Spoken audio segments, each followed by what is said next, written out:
qui soit pas vle boire lait tété encore? M'pa konn kote bouche vacabon relé papa m'nan sorti. C'est pour ça m'pa boire lait tété encore. Besoin de griots, de légumes, de lambi à 3 pâtés codés. Restaurant Haïti pas jamais bay viande nan manger. C'est pas moi qui paye jodi ya. Pour qui ça c'est ou k'ap changer ampoule là? Papa mal nan krey. Maman m'chita sur TikTok.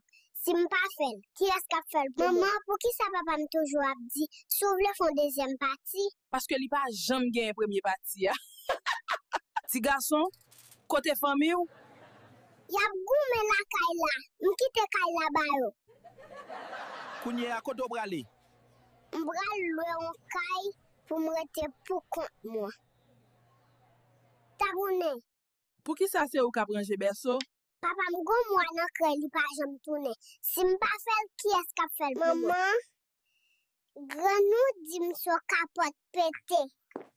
Pour qui soit dit ti moun nan bagay comme ça? Maman, grand moi di m'pa semblé ak papam et puis li di m'se un coup de petite. Qui ça veut dire? Besoin de griots, de légumes, de lambi à 3 pâtés codés. Eh bien, ou ap achete pour toute famille?